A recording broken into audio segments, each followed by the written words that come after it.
I am going to tell you a secret, and for some of you, this is going to be a sigh of relief. Core stability exercises do not have to be very grueling, and as a matter of fact, when it comes to spine health, things like plank challenges are probably unnecessary, especially if you have some spine condition or if you have a history of back pain. So in this video, I want to share with you a simple, safe, effective exercise for core stability, and it's a really good exercise when it comes to protecting your spine and for spine health. The exercise is called the dead bug.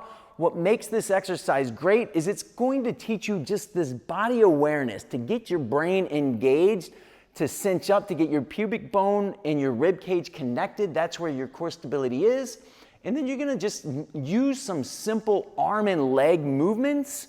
And when you do like one leg and an opposite arm at the same time, you're gonna start to engage all of these oblique muscles that just run in this crisscross pattern across your torso.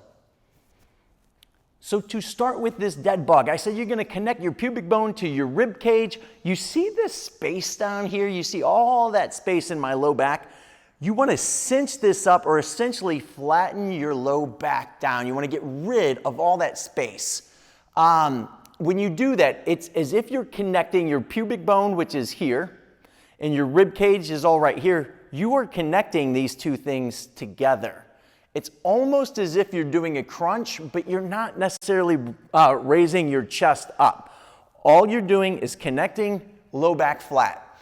And the low back should be flat, and you should be cinched up like this for the entire exercise.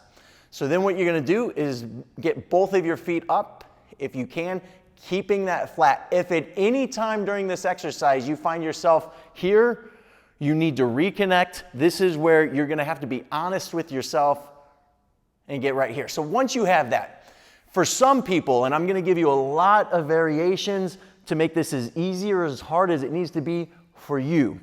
So if you're just right here, knees right over your hips, kind of 90 degree in your hips here, and then 90 degrees in your knees here, we're holding. For some people, this is gonna be a chore.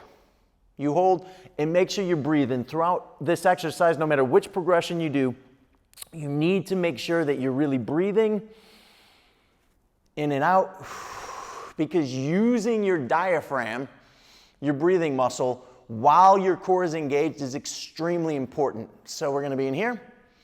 If this is a challenge and a chore, you just hold. This is phase one of the exercise. Just hold and breathe. Hold it to the point that you get a little bit of a shake, embrace the shake a little bit, and then come down when you need to, when you can't hold it any longer, or especially if you feel like you're coming into this.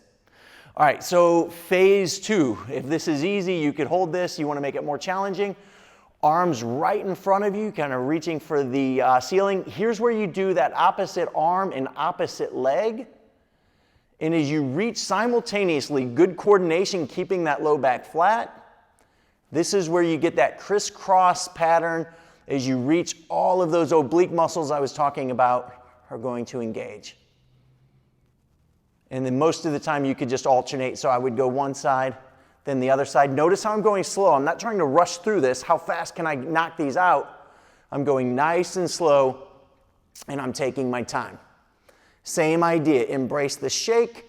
If you lose form, you know, you're in here like this, but then you need to reconnect, get in through there.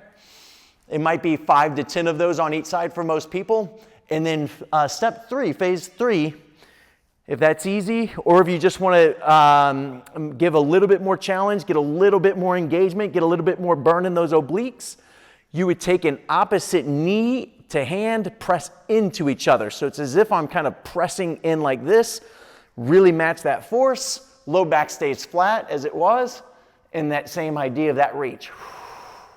And maybe you could do 5 to 10 of these on one side.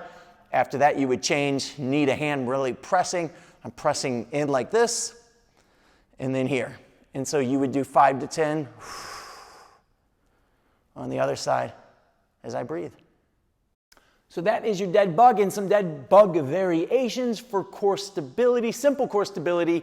Hopefully you got something out of this video. If you did, please give us the thumbs up, subscribe to our channel, and then as always, if you have any questions, leave them in the comments below.